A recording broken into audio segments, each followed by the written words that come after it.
Okay, so a new Retropie build has come out, and this one is again an unofficial one by the dynamic duo.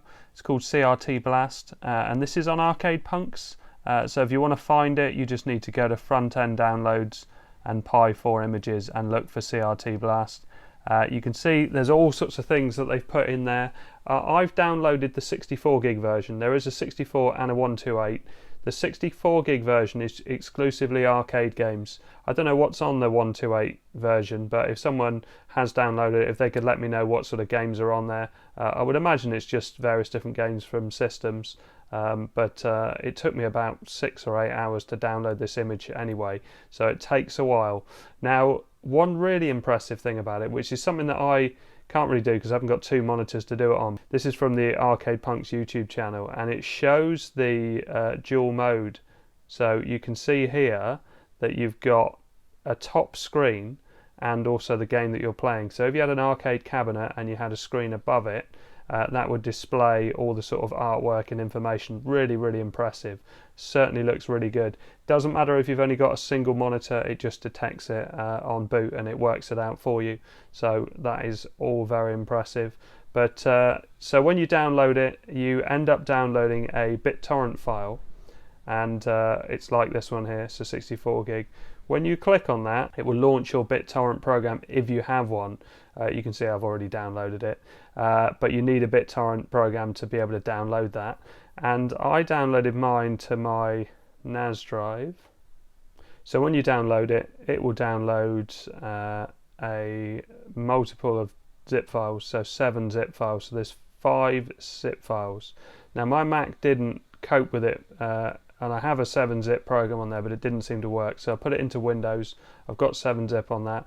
Just double-clicked on this top file, the 001, and it unpacked it into this single image. See, it says here CRT Blast Arcade .image, 48.77 gigabytes, and that's the bit that you need to use Balena Etcher or Raspberry Pi Imager. I use Balena Etcher on a Windows computer to write that to a 128 gig SD card. So let's pop it in the Pi and boot it up. Okay, so this is how it starts up, and you can see 2-player arcade, 4-player arcade, Atari Classics, Atlus, Banpresto, Capcom Classics, Cave, Capcom Play System 1, 2 and 3, Data East Classics, XD, Jaleko, IREM, Jaleko, Kaneohe, Konami Classics, Light Gun, Midway Classics, Mitchell, Namco Classics, Nichibutsu, Nintendo Classics, PGM, Psikyo, Sega Classics, Seibu, Shmux, SNK Classics, Taito Classic, Techno, Toaplan, Trackball, Vector, Visco, Williams Classic. So loads and loads of things in there. But when you click on each one, so if I click on, say, Atari, you can see that you get the artwork. So 720, which is a great one to start off with. That was a game that I really used to like in the arcade. But then just flick through, and you can see all sorts of things in here. Really going back, you see that Asteroids was super old. Atari Socket.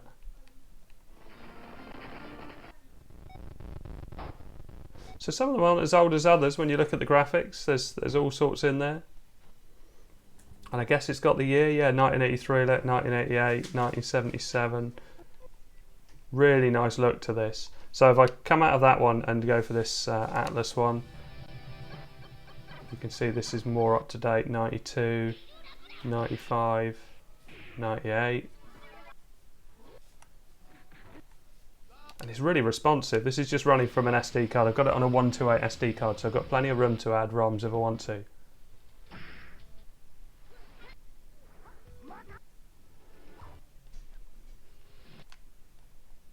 Capcom Classics, that'll be a good one.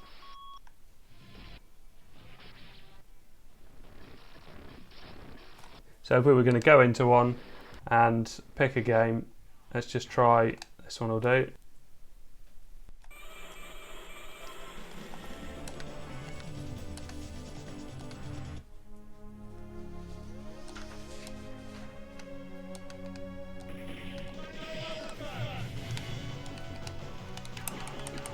It uses the analog joystick, not the D-pad.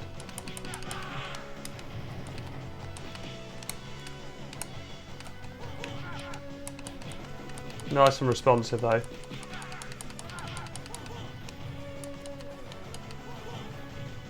How do I throw that?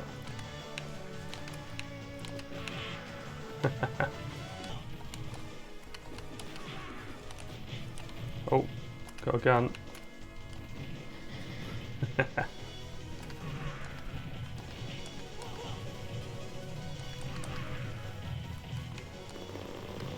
I made it easier.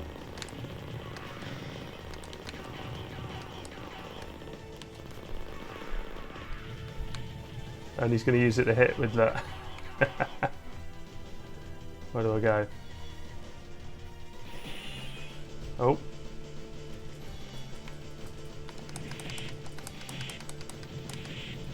Okay, so let's try something else. Press the Xbox button, start and select on my controller, quits me out.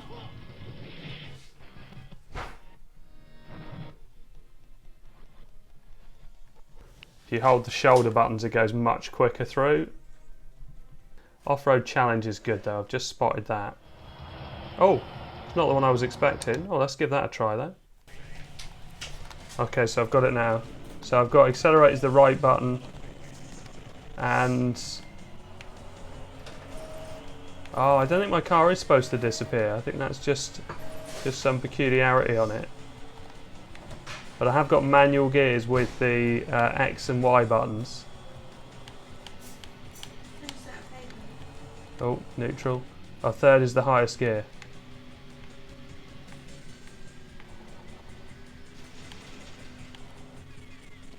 Oh, and there's my car back. It's pretty good actually, it's pretty playable. A few graphical glitches when my car disappears. Does that mean the other cars have disappeared as well? Oh, there's a jump. Aggressive. Yeah, that's pretty decent actually. Right, let's try something else. So they really do go back like 1980. I've got to try a bit of Space Invaders. So I guess this would come up on the top when you're playing it, and then it will populate it with the artwork for the game on your second screen.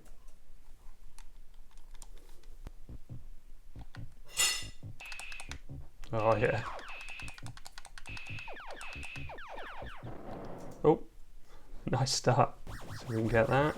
Oh, a bit too slow I think. Oh, nearly. You get how effective the sound is on this for how it's speeding up. Oh, so fast. Oh.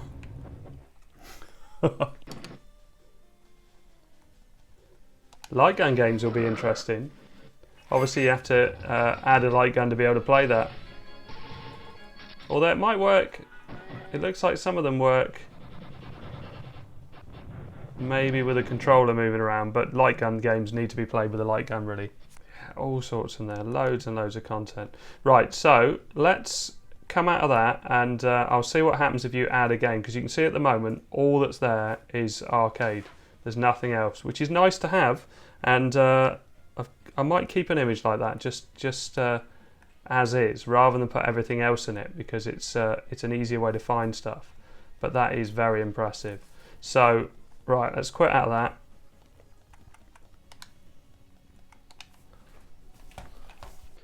Okay, so I've booted into Raspbian so I can have a look at the files. I've got my SD card in this USB adapter, so let's plug that into one of these. And also I've got, this is Damasso's build, which is a 200 gig build, and so I can grab ROMs from that. So let's plug that into another USB socket. So let's cancel out of everything there, and I'll switch into screen capture. Okay, so if I click on this one to open it up, I can see that 67.8 gig of free space. This is the CRT Blast SD card. So now the other one is this one, and this is going to be the Damasso build. So if I go to Home, Pi, Retropie, and then ROMs, everything is contained within there. So if I want to transfer some of these over to be able to use them in CRT Blast, so say for instance, let's go Game Boy Advance, and do the same on this side, so Home, Pi, Retropie, ROMs, and just see that all the systems are there. Yeah, Game Boy Advance is there, look. So if I just pick this tennis game, and let's go back and try maybe a PlayStation game, which is there. So let's try Destruction Derby.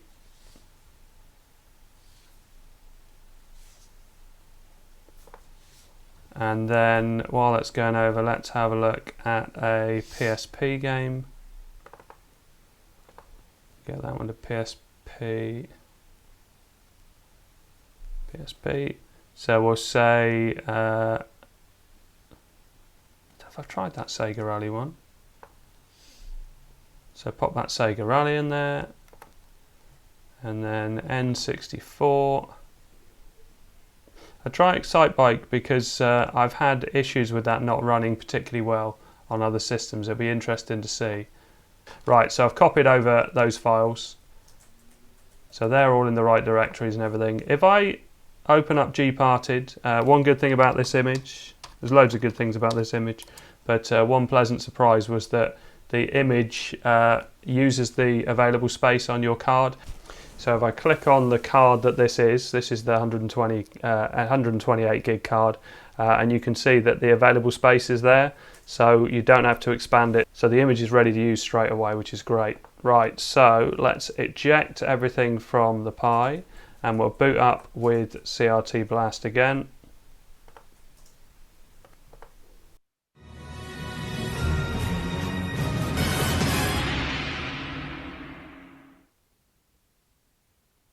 Okay, so I can see straight away that it's picked up my ROMs. You can add ROMs using a USB stick, but you might need to enable that first. Adding the ROMs physically onto the SD card means that they're definitely going to show up. So Game Boy Advance, there you go, Agassi Tennis, N64, Excite Bike, PSP, and what else did I do? PlayStation. Oh, where's PlayStation? There it is. Destruction Derby. So let's try Destruction Derby first. Nice little splash screen there. Obviously it won't have things like the artwork and things like that. It can all be added, but I've just added the ROM and nothing else. So no messages about the BIOS, so it looks like that might be sorted out already. Good start. Yeah, and that's working fine. So that's PlayStation.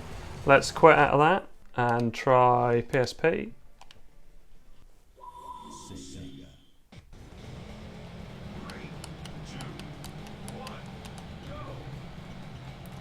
Yeah, and that's working fine as well. Full screen, nice speed. Oh, a bit close. This is a good version. I need to have another look at this.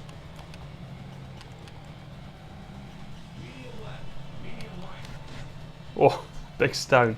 Right, so let's try something else. And so N64. So Excite Bike generally doesn't work well on the Pi 4.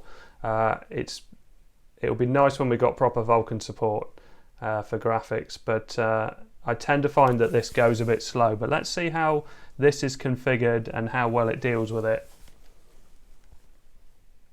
Obviously you can always go in and change things, but it's nice to see what it does by default. Okay, so straight away I can hear the audio's really bad, so I'm just going to mute that. Oh yeah, it's slow. That is expected, and I'm sure you'll find that loads of other N64 games run perfectly fine. It's something to do with these effects. It's weird because if you keep playing it, when there's not the sort of smoke in the light effects, it will speed up. And I've got other videos on this, and I've been running overclocked at 2250 and still had issues with it. That was probably the best I had on it on the 8 gig Pi, but yeah, you can see that is slow. But that's more about this game and how it's emulated rather than the system. So let's quit out of that. You can see it's starting to speed up a bit and go back. What was there? Game Boy Advance. I think that was all I added. Nice familiar screen. Obviously Game Boy Advance graphics are never going to be great. Just turn my speaker back on. What's doubles? I've let my partner down.